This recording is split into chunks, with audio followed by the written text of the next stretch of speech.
everyone. Welcome to the MudRoom, our weekly free and live uncommon sense parenting classes. We are 1 month out from Valentine's Day. I just thought I'd throw that out there for anyone who needs to do, a little bit of pre-planning. Do you celebrate Valentine's Day with your significant other? My husband and I don't really. The entire time that we were dating and engaged, and then for the first 5-ish years of our marriage, he was just always gone with the military for Valentine's Day. And then the last 4 years or so, we have been married for 9 years in June. I think he's only managed to be here for 1 or 2 that he's actually been around. So for me, it's not really a big deal. It's mostly an excuse to eat chocolate and order takeout. But I would love to know if we're the norm, where it's kind of just another day with some chocolate thrown in, or if you guys really do it up big.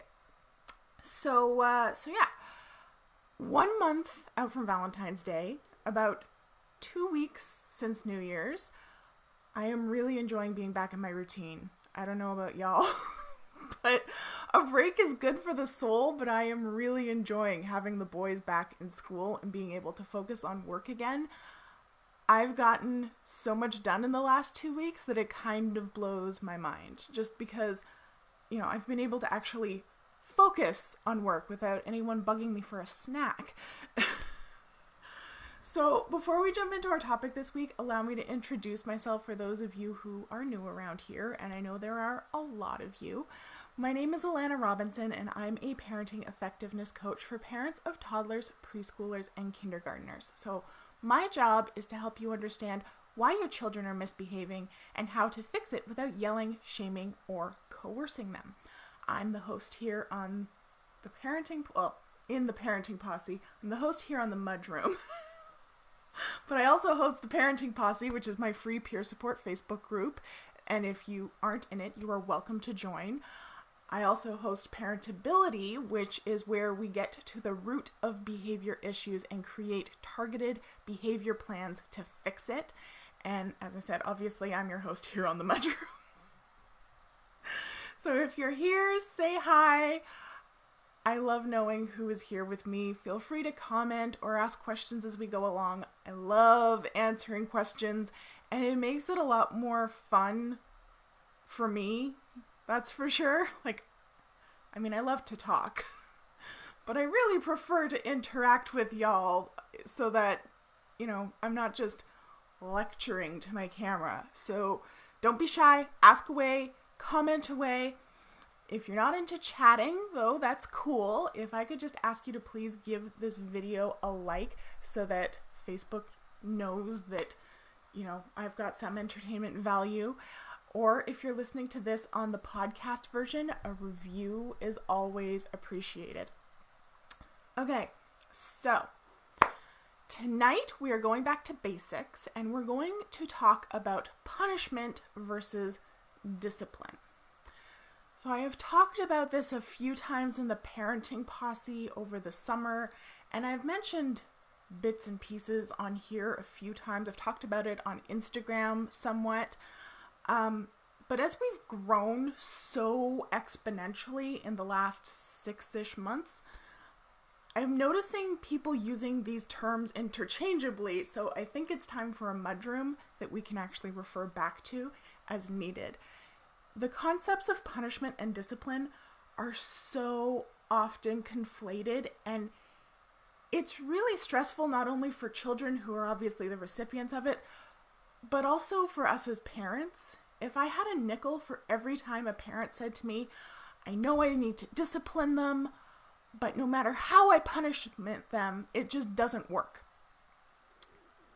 If I had a nickel for every time somebody parent said that to me, I could afford to take every parent in Parentability on a Caribbean vacation. If you don't understand the distinction between punishment and discipline, it's super frustrating as a parent. And this is generally when I see parents starting to get creative. And don't get me wrong, I am a huge advocate for creativity in almost every aspect. But when it comes to disciplining children, not so much. creativity in discipline tends to be a euphemism for makes no sense. And then we're confused as to why our children aren't learning. So let's just start out by defining punishment. What is punishment? Dictionary. I'm talking faster than my mouth can keep up with my brain. Okay. Dictionary definition wise, punishment is the infliction or imposition of a penalty as retribution for an offense. So when you look it up on a thesaurus, it comes up with retribution, revenge, sanctions, vengeance, and penance. So when you're punishing a child, you're getting revenge on them. You're making them pay for something that they've done. Now, by contrast, what's the definition of discipline? Again, from the dictionary, it's an activity or experience that provides mental or physical training. Synonyms include coaching, training, teach, and educate. Big difference there, right? The word discipline comes from the root word disciple, which means student. Therefore, to discipline someone is to teach them. So can you see the contrast between those two concepts? As we've talked about quite a bit in our episodes on timeouts, my 2 magic questions to solve any behavior issue, natural logical consequences, quite a few others I'm sure, punishments focus on telling a child what not to do, how not to behave. Because when you punish someone, you get retribution on them for what they did do. And the expectation is that by telling them what not to do, or by getting revenge on them for what they did, that'll magically infer that the opposite is desirable and what that opposite desirable behavior is. Before Christmas, I did a 1-day training for a group in real life, which is always fun because I'm used to being here by myself behind the camera. But to drive this point home to that group, I gave them a simple recipe and some ingredients, and I told them that they had to verbally follow my directions to make the thing. And then I proceeded to tell them what not to do to make the thing. Which ingredients not to add, what tools not to use, what not to do next. Any quick guesses on how long it took them to get frustrated with me? Like 30 seconds. One woman was standing there just completely paralyzed with indecision. She was literally standing there with her hands up in the air, ready to act. But every time I told her what not to do, she had to start engaging in a mental process of elimination, and it just completely froze her.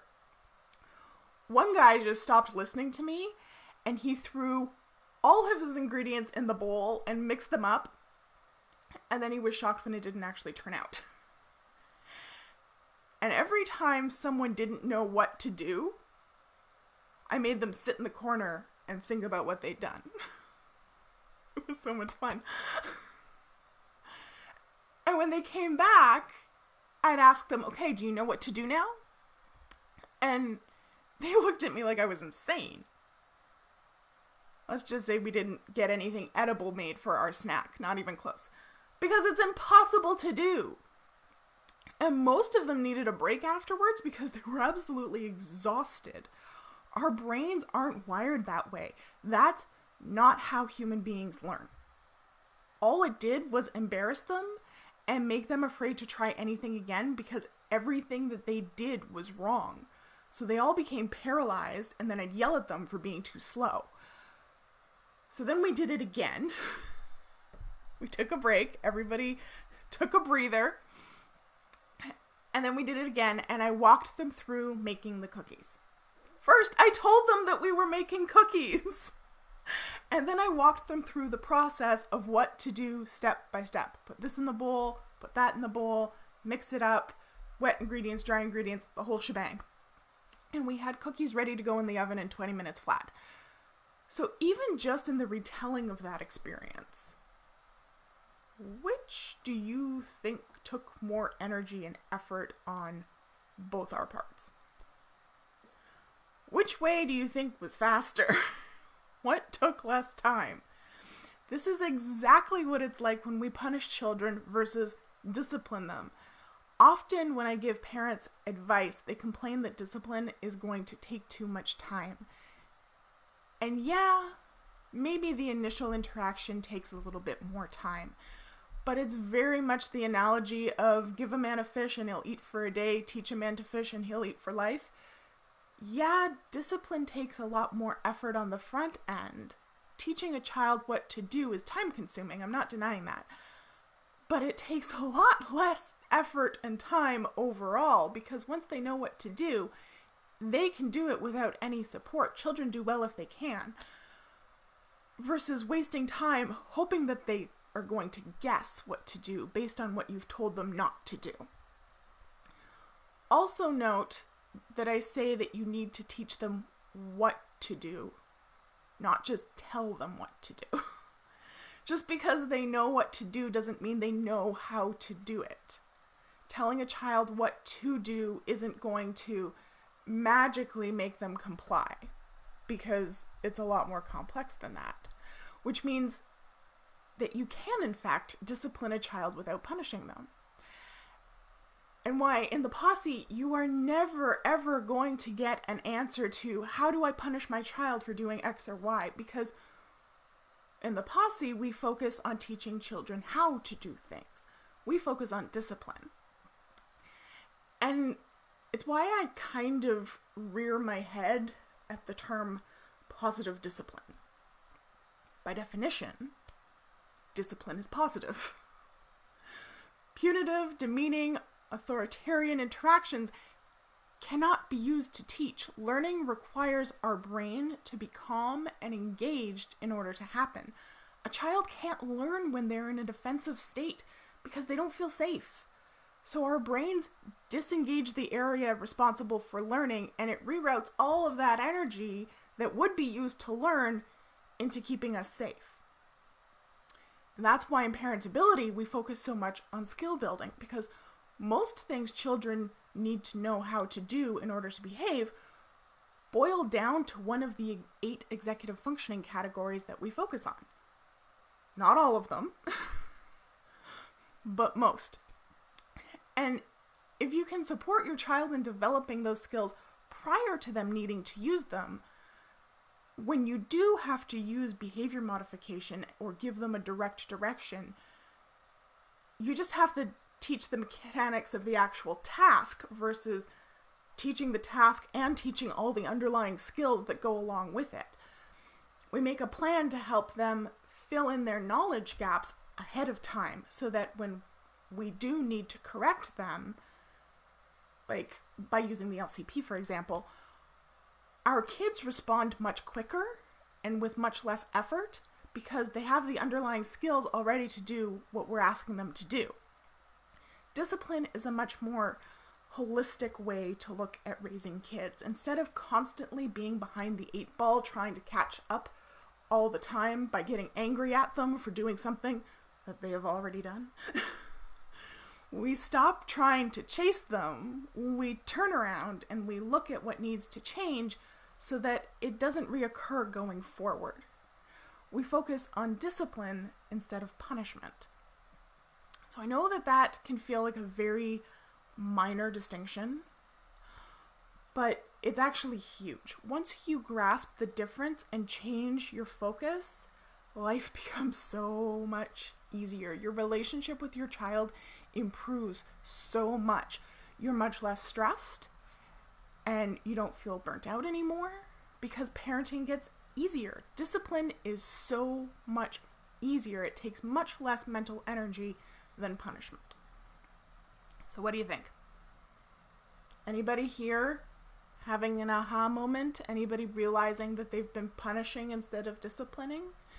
It's an easy trap to fall into because, again, that's That's kind of how society is set up. But if you're overwhelmed with switching to discipline, I got your back.